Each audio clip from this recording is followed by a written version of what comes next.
I'm talking about the myths about dispensationalism. The presentation here I gave is a modified version of one I gave at the Chafer Bible Conference, I think, I don't know, 18 months ago or so. I forget exactly the date. I lose track the older I get. Hopefully I won't have too many Biden moments in my presentation. But I've added one. I've got 16 myths. And then I added one as a subpoint to another point from the Chafer Conference. And I'm working on turning this into a book. So I don't know how long it'll be before I can make that happen. Got a lot of projects going on right now. Isn't it bizarre how dispensationalists are treated? Are you aware of how we are caricatured and put down? Maybe you're in a solid dispensational church and you never hear those things. But we hear them all the time, places we go, and you read. It's really breathtaking, some of the criticisms that are leveled at dispensationalists. And I'm reminded, I think J.B. mentioned Oswald T. Allis, quoted Walvoord dealing with Oswald T. Allis, who was a good guy, brother in Christ, Presbyterian. He did a lot of good against the liberals, and we're thankful for that. But he made a statement in his book on the church and prophecy, and I'm going to paraphrase it here. He said, premillennialists are just too literal. And then he says, dispensationalists carry that literalism to an extreme among the premillennialists. And then he says, gives an example of their dispensational extremism. Now, I always thought I was a nice guy, but he's calling me an extremist. And here's the extremism that he accused me of. We take the word in the Bible, Israel, to mean Israel.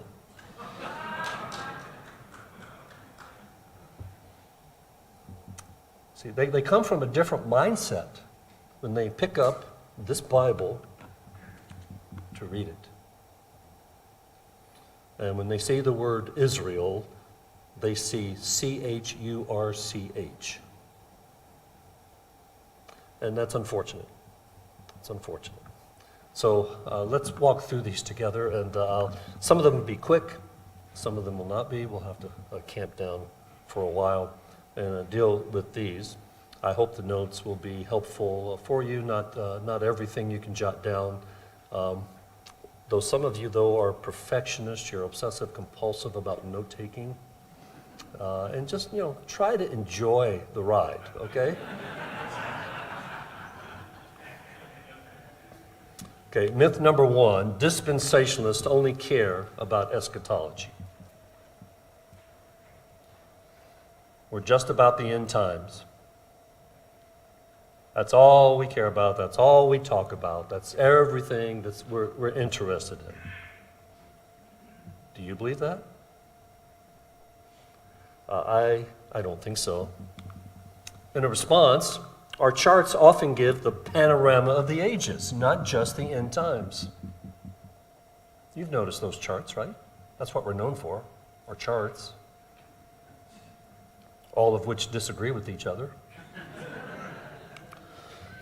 Dispensationalists care about all of biblical history. After all, we're the ones who really take the Old Testament literally.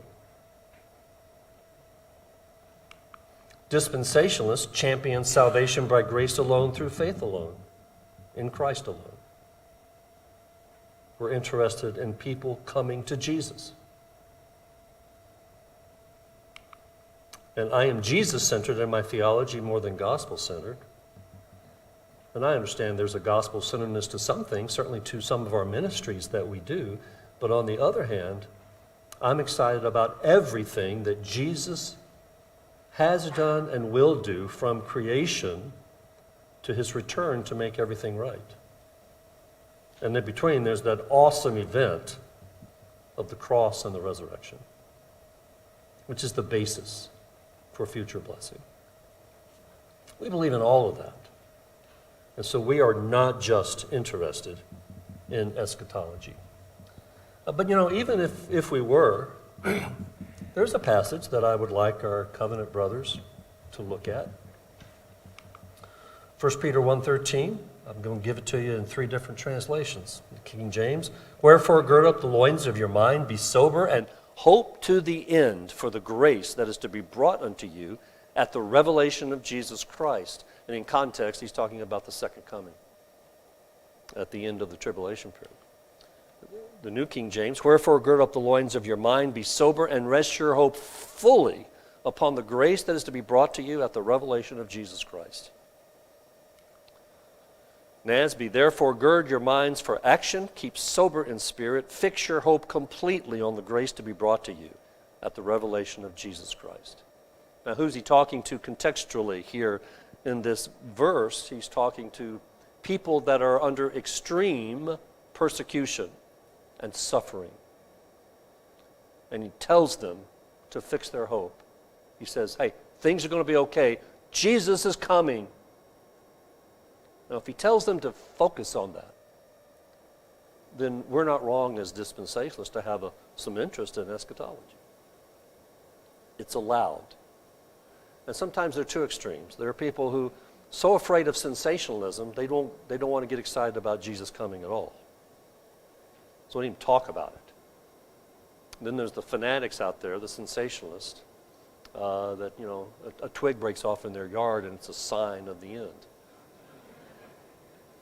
So we want to avoid both extremes and just follow the Bible. And I remind people, 75% of the Bible is not prophecy. And we can't ignore the 75%, right? We are to teach the whole counsel of God. The problem is the other side's not really doing the 25%, or if they are into it at all, they're allegorizing it, as JB was talking about. So we are not those who are only interested in eschatology. Myth number two, dispensationalists like to set dates for the second coming. And I'm sure there's not a single one of you that has done that. Happy Yom Kippur. Today's Yom Kippur, Day of Atonement. 10 days ago was the Feast of Trumpets. And there's some Christians, some dispensationalists who believe that the rapture is going to come on Rosh Hashanah, Feast of Trumpets. It's a pattern thing. The Passover, Jesus is the Passover lamb, and he's the Feast of First Fruits. He's the first fruits.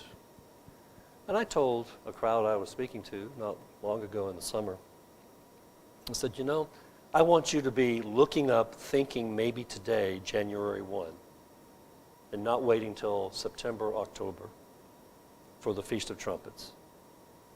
Always be looking for the Lord. Do we set dates, general dates, specific dates? We don't want to get into that game at all. There are 4 options with respect to a fulfillment with respect to time. There's preterism, or the preterist, which is past. Things are fulfilled in the past. R.C. Sproul was a preterist, partial preterist. Historicists, they believe that we are living in the time of fulfillment. We live inside the bubble where the fulfillment's taking place. Could be a big bubble over several centuries, but we're inside the bubble. And by the way, we'll come back to them. Futurists, that it's all future, that's where dispensationalists need to live, not in the newspaper. An idealist is timeless. The book of Revelation, for example, for an idealist would be, it's just a figurative rendition of the conflict between good and evil throughout all ages. That would be an idealist, one particular idealist way of looking at the book of Revelation. The view that sets the dates the most of these 4 is the historicist view. You go back and study history, and you find the history of eschatology, and it's the historicists, those who think they're living inside the bubble of fulfillment. They are the ones who set dates. And you know, that's true from the 200s, the century after Jesus, to the present time. And it's interesting, dispensational premillennialism has not dominated church history. Did you know that? Amillennialism dominated from the 3rd century till the Reformation. And the Reformation, surprisingly, the Reformers still accepted amillennialism, but they moved back to a grammatical historical interpretation more often in the text. And as a result, it opened up people thinking about and reading the Bible differently than the Middle Ages. And lo and behold, you have the rise of post-mill and pre-mill resurgence. And I'm happy for the pre-mill resurgence, not for the rise of post-mill. But it's the historicists who were mostly a-mill throughout the ages of the church age, throughout the centuries, who planted, who made dates, who set dates. And every century there's somebody setting a date for the second coming of Christ. Have you heard of these two guys? Harold Camping? He set dates, and he was horribly wrong. And he was a-mill. He was not a dispensationalist. And you've heard of Jonathan Edwards? Supposedly the greatest theologian that America has ever produced. It's because of him that 80% of all evangelical Christians in the 1800s were post-millennial. He, in the early 1700s, popularized that in the colonies. George Washington, our first president, was an evangelical Christian who was post-millennial. That was common in those days. Jonathan Edwards set dates. He actually said that following the common post-millennial understanding, that in 1866, the Antichrist, who is the papacy, would fall. And then at some time after that, it could be decades after that, the Jews would convert to Christ. And then he predicted somewhere around 2000. He was living in the 1730s. Somewhere around 2000, the kingdom would begin for 1,000 years, after which Christ would return. So he wasn't thinking he would live to see the start of that post-millennial kingdom. In fact, since he starts the kingdom in around 2000, he's the first Y2K theologian that we had. See, date setters are not just dispensationalists. Now, we have our wackos. We do. And I spend a lot of my time trying to, when I'm talking to other scholars, to distinguish myself from them.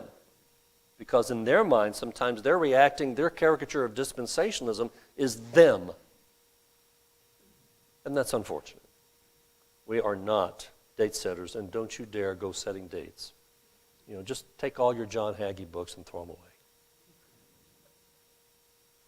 Myth number 3. Dispensationalists believe in 2 ways of salvation. Now, the old version of this is that dispensationalist, prior to Walford, Ryrie, and Pentecost, in all of history, that's the narrative, in the history of modern dispensationalism, from Darby till then, all dispensationalists taught 2 ways of salvation. And that was in the Old Testament saints, under Israel, they got saved through the law of Moses, keeping the law of Moses. But church saints get saved through faith in Jesus. And they say dispensationalists regularly taught that until Ryrie and those guys corrected that. That's the narrative that they have presented. I reject that narrative. I'll give a reason why in just a minute. But there is another version, that's a dual covenant theology, which is in the present age, which is that even now, right now, Jews get saved by the law of Moses, and Christians get saved by grace through faith in Jesus. And that's driven by two particular places. Liberal ecumenicalism, trying to get everybody happy, and everybody gets their own way to heaven. But then there's a small conservative batch of those in the some Assembly of God, and a few others that are teaching that. We need to separate ourselves from that as well, because we are plastered with that as if that is dispensationalism, and it is not true. My response in particular, I have never heard a preacher or teacher teach this doctrine, not one time in my life. The charge is based on a note in the Scofield Bible, which needs more explanation than the note actually gives. That's the page number in the Scofield Bible, if you ever want to go look it up, 1115. It's also based upon a poorly worded paragraph in Chafer's Systematic Theology, Volume 7, page 219. I won't take the time to parse those paragraphs. I think my honest opinion of Chafer is that he had a bad day. And I went to a presentation at the Evangelical Theological Society once, and the presenter presented that narrative that dispensations before Ryrie and Pentecost and Walvoord, all of them believed in this two ways of salvation stuff. And I said, well, I went up to him afterwards, and I said, have you ever heard of Arnold C. Gaebelein? How many of you have heard of Arnold C. Gaebelein? Okay, you've seen his books, okay? I did my PhD dissertation on Gaebelein. And he was a good man, had a lot of good stuff. He had a lot of bad typology. But he has a great statement here. No condition is mentioned for their Old Testament saints' salvation, as well as ours, is not of works, but of grace alone. That's in his commentary on Exodus. That's pretty clear, is it not? Now, who was he? He was an associate editor of the Scofield Bible. He was best buddies with C.I. Scofield. He taught at in the early days at Dallas Theological Seminary with Louis Berry Chafer. So I think, I went up to the guy and I told him after I said, you need to check into that, because your idea of the narrative that they've all before that believed in two ways of salvation is, I think it's nonsense. And you need to go back and do the historical work. You need to prove to me that Darby taught that. I haven't found it. You need to prove to me William Kelly taught that. You need to prove to me that these guys taught that. Because I don't see it. I see Scofield making a statement that is open to interpretation, and I see Chafer having a very poorly worded paragraph. So, and we have to be honest about those paragraphs. We can't just duck those, but at the same time, they try to hang that around us like an albatross, and they hope that it sinks us into the ocean. Because frankly, they really would like for us to disappear. They really would. And they'd like the nation of Israel to disappear also. Myth number 4. Dispensationalists destroy the unity of the Bible like higher criticism. We chop the Bible up into pieces, throw it out on the road like roadkill, and we have nothing in our theological system that unifies it. Now, it is true, covenant theology emphasizes unity. We would say a forced unity. They force things in the Bible together that don't go together. And dispensationalists emphasize diversity. That's true. We have distinctions, and we're not afraid of distinctions like the covenant guys are. They're almost afraid of a distinction. And of course our biggest distinction is between Israel and the church. And they just define the church as the collection of the saved of all time. And that's not the way we define church. So they accuse us of destroying the unity of the Bible, chopping it up. And of course, they have their dispensations too. Did you know that I'll say it again later, all people, all covenant guys since Calvin have taught dispensations. That's not something that's unique to dispensationalists. And so we want to be careful about that charge. I don't think I'll come back to that. I have a couple diagrams. I think I showed them to you last year. I'm going to show you them again because it's just fun. This is the boring covenant diagram. Now this is me. This is not them. I have done this diagram. They would probably look at me and say, you've misrepresented us. Okay? But I see a covenant of works. If you kind of look at that, there's the covenant of works with Adam in the garden. But after the fall, everything is unified here. covenant of grace that's focused on individual redemption through election. Notice the focus. It's on individual redemption. They don't look at things like national redemption or national programs for Israel or the other nations. They have none of that in their system. They only see things through the eyes of individual redemption. And of course, individual redemption in the church is emphasized in the New Testament. That seems to be a focus. Individuals coming to God through Christ. And what they do is they read that back into the Old, and the community and national promises to Israel are ignored or downplayed. That's their Achilles heel. And this is a forced unity that doesn't come from the text. Go ask J.B. Hickson, he'll tell you. Okay, now, that boring chart is different than that's the covenant pastel color boring chart, different than the colorful dispensational chart. Okay, do you see that? Boring, exciting, boring, exciting, boring, exciting. Okay, little subliminal teaching. Now, and I shared this last year, and I need to remind you again, the black circle, that's not the eye of the Illuminati. Okay, the triangle is not talking about the Trinity, it's not talking any New Age stuff, it's just a visual device to help me show inverted order in history, but also to separate programmatic things from individualistic things. Inside the triangle, I have God's plan for angels in that black circle. I have a big block for God's plan for the salvation of individual men. Now, why did I make that big? I want to tell you something. My individual salvation is the most important thing to me.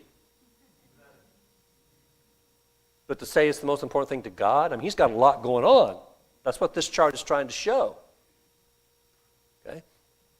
And then God's plan for the lost is the white space in that triangle. Okay?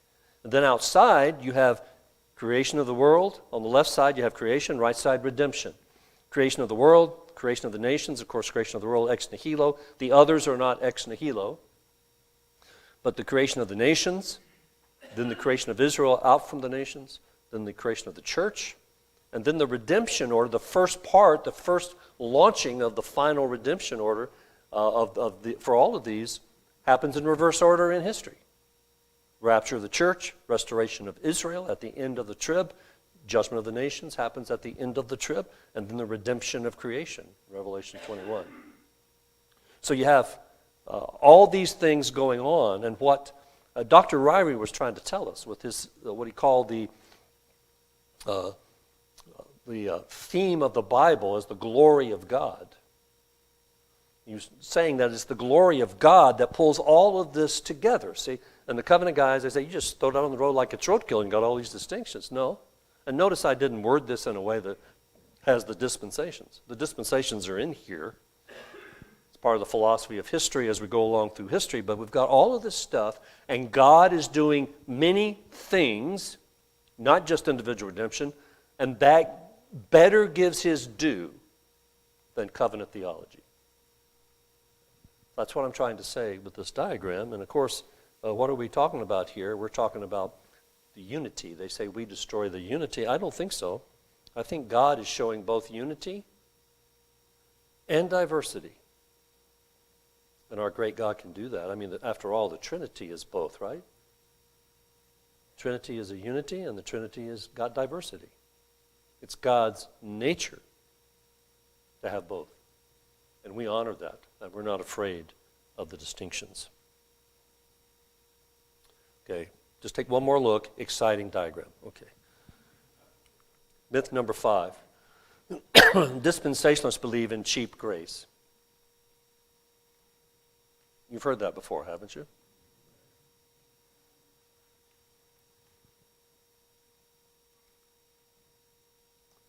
The charge against us is that we believe that a person can get saved and never live for Christ. And I say, this is a valid concern. I mean, as a pastor, I was a pastor for 30-something years. And I can say, and I told my congregation, I was so frustrated with them one time, my Texas congregation that had the guns. I just got so mad and I forgot where I was. And I said to them, I wish I could tell you that you'd go to hell if you didn't do what I told you. I was so frustrated. But then I said, I can't do that. You better be happy that I'm not God. God is gracious and merciful. And he doesn't get frustrated like I do. Okay? So there is a concern in our heart, and I wonder, do these people know the Lord? Not like they're even talking on the same wavelength. But then I go back and I look at 1 Corinthians. They're the poster children for how not to do church. Remember that? And they're messing up everywhere, but Paul treats them like they are brothers and sisters in the Lord. Even when they mess up the doctrine of the resurrection. So I think we need to be a little more gracious about that. It is true that some dispensationalists may have gone to extreme positions on salvation by grace, but many are balanced in this matter. Charles Ryrie, for example, I'm very comfortable with where he is. When I was at the seminary, we had him up 3 times for a lectureship while he was still alive, and just a very gracious man, and I think very balanced in his views, and that's where I'm comfortable. On the other hand, the Bible does teach that a true believer can die in rebellion against God. Do you believe that? 1 Corinthians 5, the immoral man. 1 Corinthians 11:30, the Lord's Supper cases. 1 John 5:16, the sin unto death. I'm not going to take the time to walk through those passages, but you need to look at them in context, and I think you'll discover God actually kills believers. He allows them to die as punishment for their actions. And that's a scary thought. That ought to be motivation for holy living.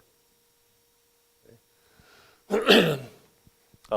So that's there, and we've got to be careful with that. And I don't think the guys who charge us with cheap grace do justice to this in the text.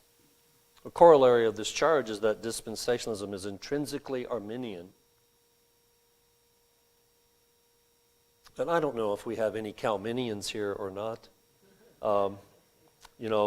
My response to that is Dallas Seminary is traditionally 4-point Calvinist.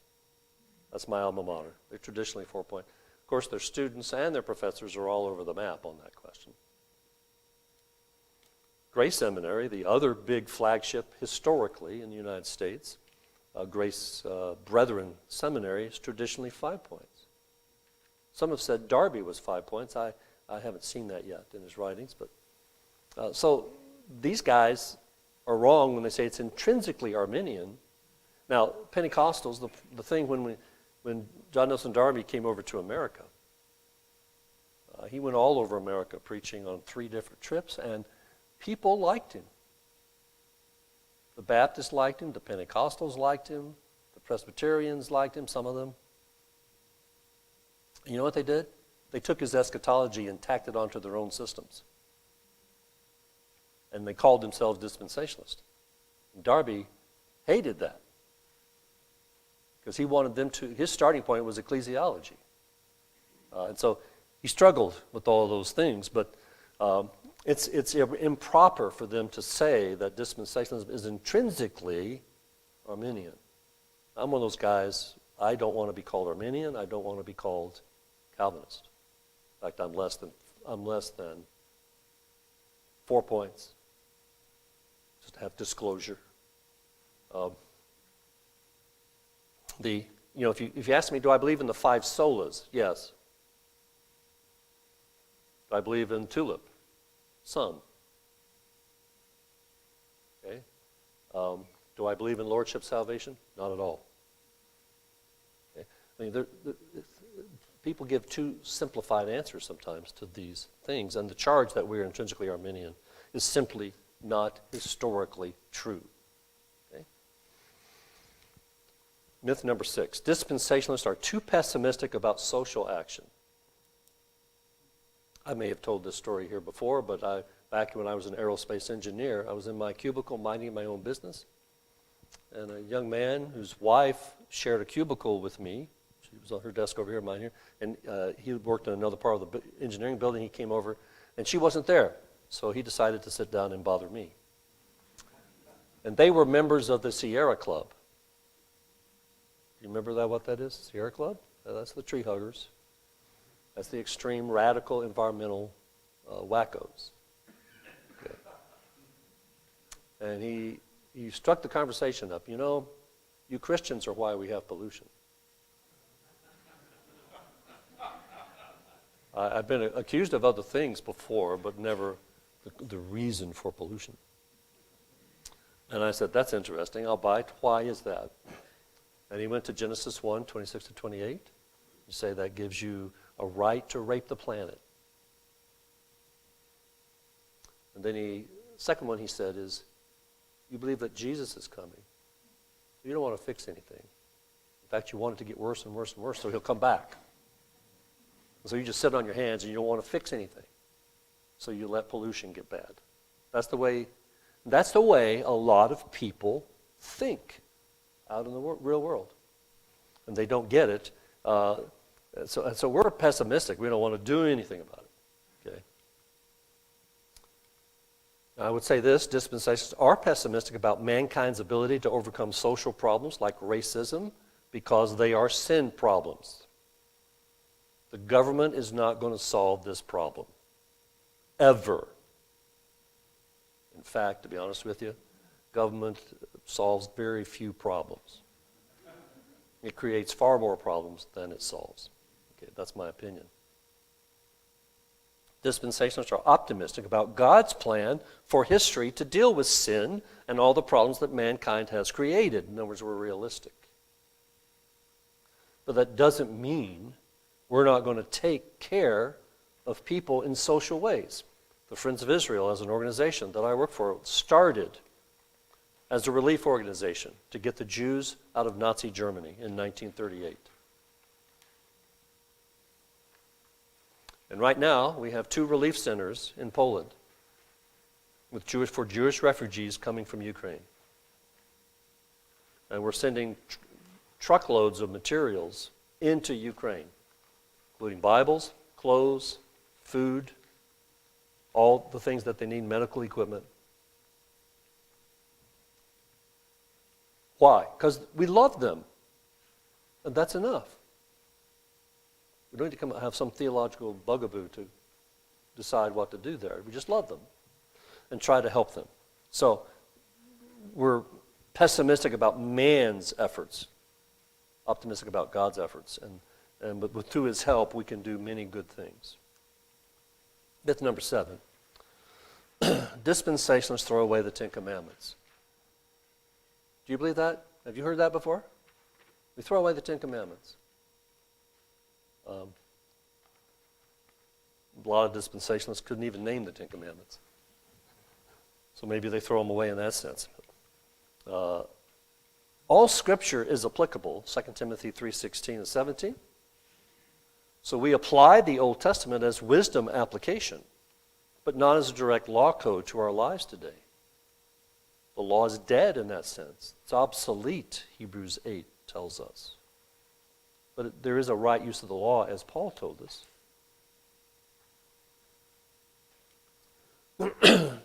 Test case, all 10 commandments are repeated in the New Testament except keep the Sabbath. And the Sabbath in Exodus 31 is clearly a sign for Israel. It is not a sign for us. And Sunday is not the Sabbath. You got that? Okay. Saturday is still the Sabbath. God hasn't changed that. The Catholic Church may have changed it. The Reformers may have changed it. God didn't change it. So we're sticking with how God's left it. Okay. Another similar test case was brought up by JB in his presentation, 2 Chronicles 7:14. If my people, which are called by my name, shall humble themselves and pray and seek my face and turn from their wicked ways, then will I hear from heaven, will forgive their sin, and will heal their land. And the covenant guy's going to say, that's a beautiful passage, and you've taken it away from me.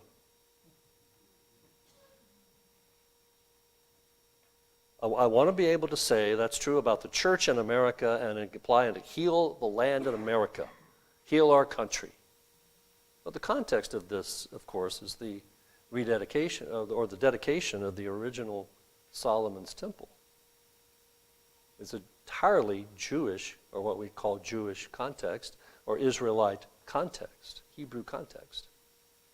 So we can't apply it directly to the United States of America. The United States of America is not a covenant nation with God. God deals with the nations, but he doesn't have a covenant relationship with them the same way that he has with Israel.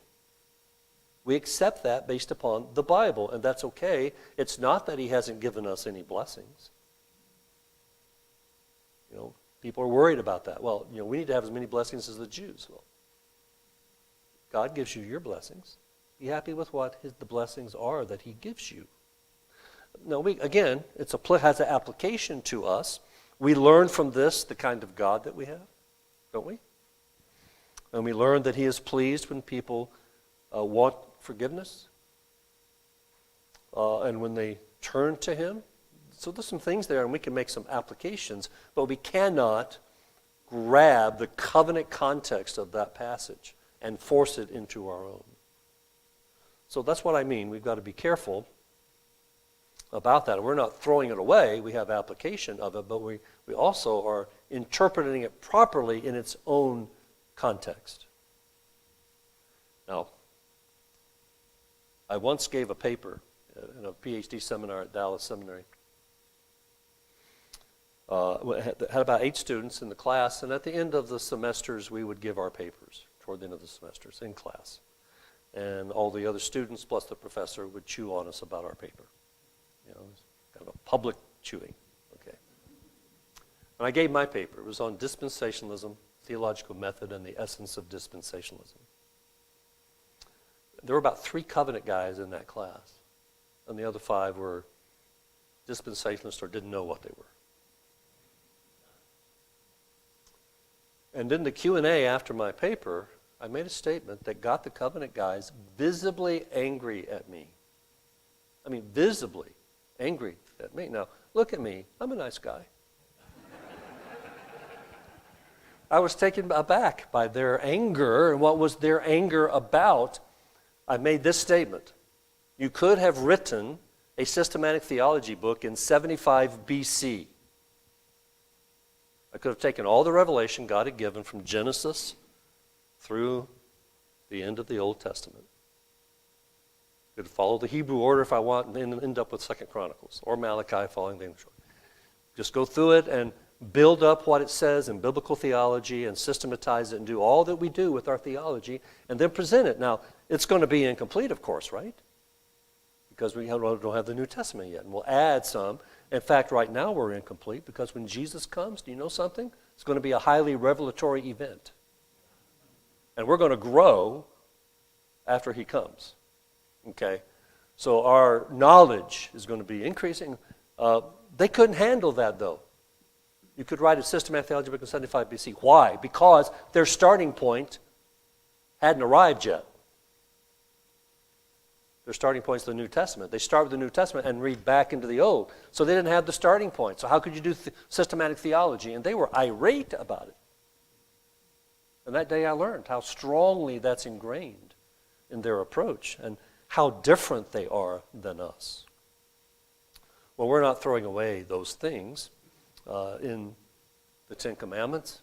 We're making proper application and proper understanding of context and applying the Old Testament as wisdom, literature in our day, not as a rule of life. Myth number 8 is very similar. Dispensationalists throw away the Sermon on the Mount. Have you heard that before? Some dispensationalists see Matthew 5-7 as describing how things are going to be in the millennium. Maybe you're one of those. And do to some degree eliminate the sermon from present application. I've heard that actually preached. Some dispensationalists see the sermon as having some things for the present time and some things for the millennium. Gabeline did that. He had both and. Some dispensationalists, most perhaps, this is where I am, see Matthew 5-7, as describing how many things are going to be in the millennium, but see the sermon as teaching us how to live in light of God's coming kingdom. We're to live now in light of those things. We are to pray now, thy kingdom come. I can't pray that when the millennium gets here. What am I doing? I'm in the millennium and I say, thy kingdom come. That would be a denial of what God has done, because the kingdom's already come. So we are to pray for his kingdom to come and for his rule to be on earth just like he rules in heaven. We're praying for that day when he does that. And this is not a kingdom in the heart idea. Matthew's a Jewish kingdom. It's Jewish ground. And so I think we treat the Sermon on the Mount this way, most of us. Now you can treat it a little bit differently than me, and that's fine. I'll get along with you. I'll have a hamburger and a milkshake with you, especially if you pay for it. Okay. Myth number 9. Dispensationalists reject the local church. I bet you haven't heard this one. We do believe in the universal church, do we not? Right? We believe there's a universal church where God has united spiritually all those who are in Christ. And we've been baptized into his body. That's not just local church orientation. But most of us here believe strongly in the local church. We're actually involved with one right now. Well, where does this come from that we deny or reject? Well, it comes from Darby. And I put up a pleasant picture of Darby. Most of the pictures the Covenant guys put up, he's got a mean scowl on his face. Well, I found a pleasant picture of Darby. There he is, John Nelson Darby. John Nelson Darby and the Plymouth Brethren in the early 1800s on paper seemed to deny the local church.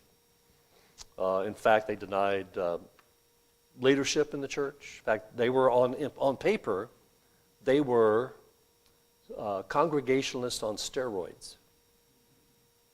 But I guarantee you, when John Nelson Darby walked into a room, everybody stood up. Okay. This flowed from their rejection of organized religion, that is the Anglican Church. That's what they were dealing with. And they rejected the Anglican Church. And I think some of the Covenant guys run with those kind of things and the strong statements they made and try to turn it into, though they reject the idea of a local church. And that's just not true. In fact, Darby's rejection of the Anglican Church came about rather starkly because he was became a priest. He was a priest in the Anglican Church, and he was in Dublin in Ireland. And of course, you know the history of Ireland against England, right? In Ireland, his territory was largely Roman Catholic, and he would ride his horse through the fields to the various farms, and he'd gather people together under trees, and he would preach, and in 1 year he led about 800 people to Jesus. But then when he tried to get them into the Anglican Church, after they trusted Jesus, the Anglican Church says they can't come in unless they also pledge allegiance to the King of England. Okay, you're going to have an Irishman pledge allegiance to the King of England. How's that going to work? Darby was beside himself. That was an intrusion of governmental things into the church. And that precipitated his break from the Anglican Church. And too much has been read into that. In real life, the Plymouth Brethren, still practiced functioning assemblies or churches. Darby was even a church planter. And this myth is way, way overstated. But you hadn't heard that one, so I thought I'd throw it in there. I won't charge you for it. Myth number 10, dispensationalists believe the church is Christ's plan B.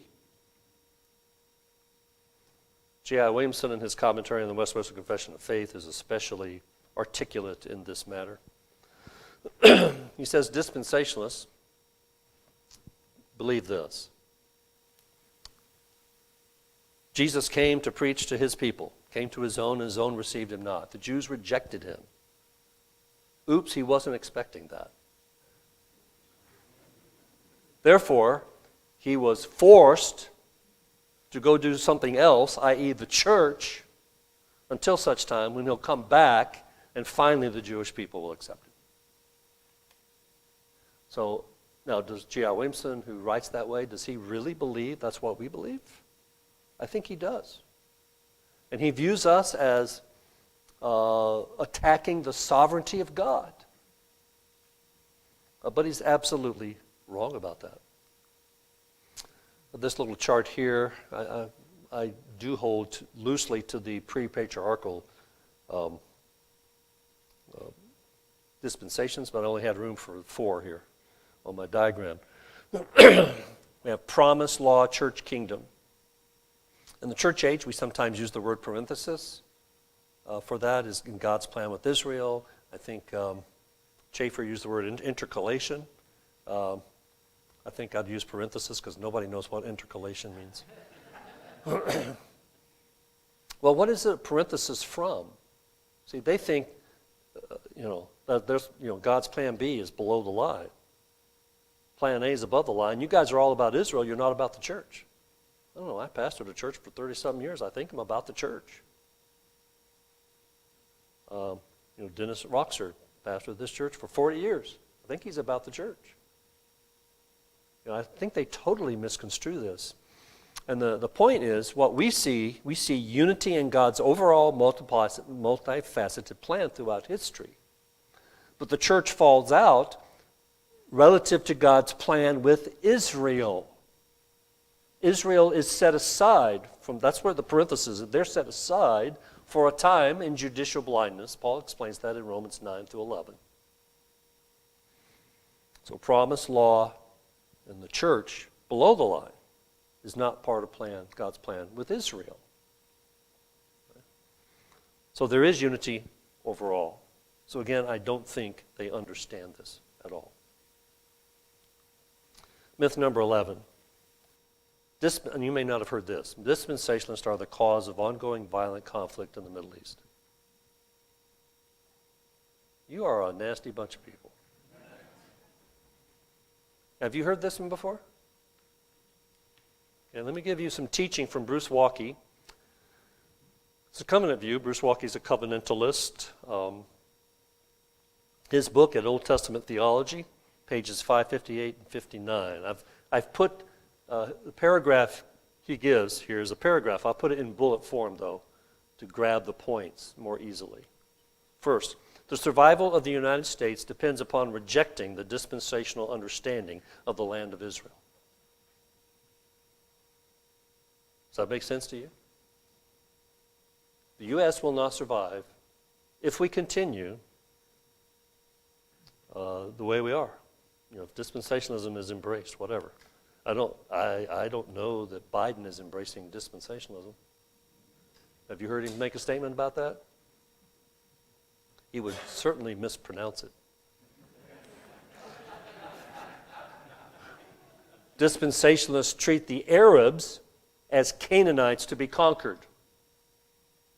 Now, this is a scholar, and other scholars have said the same things. These are scholars who are saying these things. We treat the Arabs, we want the Jewish people just to conquer over there. Number 3, dispensational support for Israel's claim to the land leads to Arab dissatisfaction.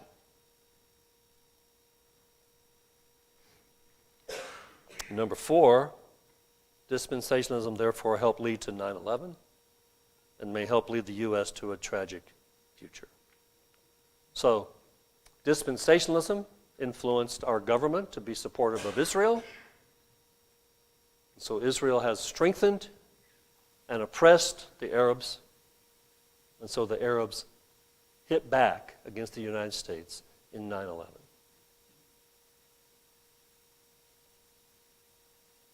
Does that argument resonate with you? That's how they think about us. Here's my response. All that we need for peace in the Middle East, other than Jesus coming back, is for the Muslims to leave Israel alone.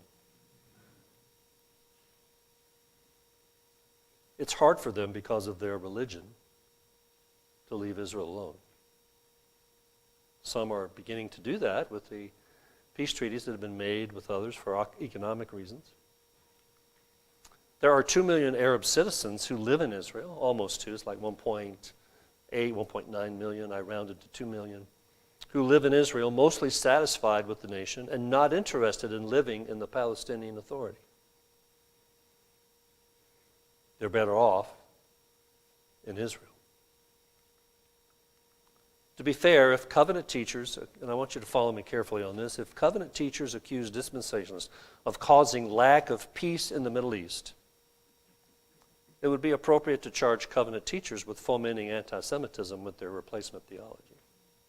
Now, hear me carefully. I am not accusing every replacement theology guy who says Israel is replaced by the church. I'm not accusing them today, the modern guy who does that, of being anti-Semitic personally. I'm just saying if they're going to do that kind of wacky thing, then I can do my wacky thing against them. That's all I'm saying with this. And I think my wacky thing has more going for it than theirs. Because let's put how many dispensational presidents have we had? Truman was close. George W. Bush, during his presidency, there were books coming out about the demise of dispensationalism. At the same time, they were claiming that we controlled the foreign policy of our president in the Middle East. Now, they can't have it both ways, can they? Can we be doing both at the same time? Be in great decline and still control U.S. foreign policy? Something is not quite right. Okay. Myth number 12, dispensationalists oppress Palestinian Arabs in the Middle East. These are all related, of course. And there's the picture of the Iron Dome. But who is doing the oppressing? I put the years down. 1948. Who attacked who? Israel got attacked. 1956. Well, that was a little different. Britain and France and Israel started on the way to the Suez Canal to attack Egypt, and the U.S. and the Soviet Union, last time we agreed on anything, stopped them. 1967, Six-Day War. They were preemptive strike. 1973, Yom Kippur War. They were attacked on the high holy day of this day. 76, Entebbe. Story of Entebbe. 1982, I was in Israel as an aerospace engineer during the First Lebanon War. 1987, Intifada start. 1993, 2000, 2006, Second Lebanon War. On and on and on it goes. If I put them all down, I'd have to have more slides, and you don't want that. So who is pressing who? When my first trip to Israel in 1980, went with a group, and we flew into Amman, Jordan. Cheaper flight. Had to stay in the country for a couple of days, spend our money, and then they let us cross the Allenby Bridge over into Israel. And we had 4 tour buses, 150 people. It took us 4 hours to go through security. It was a pretty strong check. On the way back, we flew out of Amman, and when we crossed the Allenby Bridge the other direction, it took us 15 minutes. Who is oppressing whom? Myth number 13, dispensationalists support an unbelieving imperialistic nation when it supports Israel. Now that's true. Israel is not wholeheartedly embracing the gospel, of course. There are maybe 20 to 30,000 born-again Christians in Israel. Israel must return in unbelief for the temple to be rebuilt to follow Mosaic sacrifices. I think they're going to be doing Mosaic sacrifices in the trib. I think Daniel 9 kind of indicates that. And of course, that's not in light of the Jesus' death already taking care of all that. That's not really the best way, but God predicts that it's going to happen. They're in unbelief. They're not in belief yet until Jesus comes. And then there are other passages that suggest the return of unbelief. Zephaniah 2, 1-2, Ezekiel 20, 33-44. I won't go to those passages, but you have the deduction. They've got to be in the land before Jesus comes. And when they see the one that they've mourned, they'll mourn when they see the one that they've killed. And many of the Jews, there'll be Israel saved in a day, Paul says. I think that happens at the second coming. And so Israel has to be in the land in unbelief for all those end-time day things to actually take place. And I think we have passages that help us with that matter. Is Israel really an imperialist nation? Let's deal with that. Is not the land Israel's ancient homeland? Is it? It's not like they're taking the land from somebody else that they never had. And why does no one ask about the imperialism of the Arab Islamic takeover of all of North Africa? Nobody asked that question. Islam just swept across, and led by the Arabs, swept across North Africa, the 7th century. Are they going to give that back? See, nobody brings that up. Myth number 14. Dispensationalists believe that God's future kingdom is only 1,000 years. Do you believe that? The kingdom's only 1,000 years? Sometimes we write as if it is. And we write as if the millennium will fulfill everything that God has promised. And some of the promises God has given are forever promises.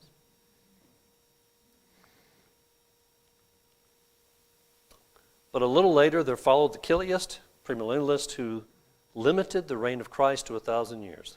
John Calvin says this in his Institutes. He's criticizing premillennialists for believing that the kingdom is only 1,000 years.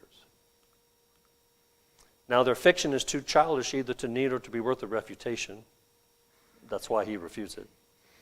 And the apocalypse, from which they undoubtedly drew a pretext for their error, does not support them, for the number 1,000 does not apply to the eternal blessedness of the church, but only to the various disturbances that awaited the church while still toiling on earth. In other words, the 1,000 years is the present age for him. On the contrary, he says, all Scripture proclaims that there will be no end to the blessedness of the elect or the punishment of the wicked. I agree with that sentence. Once we get there, it goes forever. So how long is God's coming kingdom? If you say 1,000 years, what about all the passages that speak of an everlasting kingdom? If you say forever, what does all that stuff about 1,000 years mean? Okay. Here's how I handle that. The 1,000 years is the kickoff party. And yes, there are differences between that 1,000 years and the eternal state. But the Old Testament prophets looked down the corridor of time and they saw a coming kingdom that had a millennium stuff that we see and the eternal state stuff that we see. And as we piece it together, line upon line, I think God's coming kingdom is the whole thing. And Calvin was wrong, I think, in the way that he addressed that with some people. I did a paper on that recently, gave it at the pre-trib study group. Myth number 15. We're almost finished, guys. Dispensationalism is a rather recent doctrinal innovation. You've heard that one. Okay? My response, that's what Catholics say about covenant theology. I just have to say that. Irenaeus in the 2nd century has almost all features of modern dispensationalism except the rapture. Pseudo-Ephraim, as early as the late 4th century, teaches a clear, a clear two-phase second coming. Brother Docino, 1300, teaches a pre-tribulational rapture. 1600s and 1700s, the English writers, many pre-tribulational references, maybe 20 or so, to consider. William Watson's book, Dispensationalism Before Darby. It is the biblical text that matters, and it is fairly early in time. So how early is the doctrine of the rapture? Well, when was 1 Thessalonians written? That's the answer. Myth number 16. Dispensationalism is a belief in dispensations or in 7 dispensations. Kind of put 2 together here. Response. Although dispensationalism gets its name from the word dispensation, the concept of dispensation is not the centerpiece of dispensationalism. We're almost through.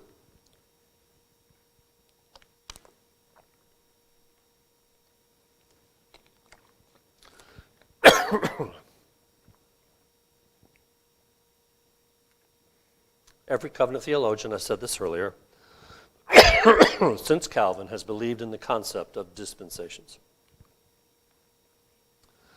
Dispensationalists practice literal interpretation and taking the Bible at face value, even the Old Testament.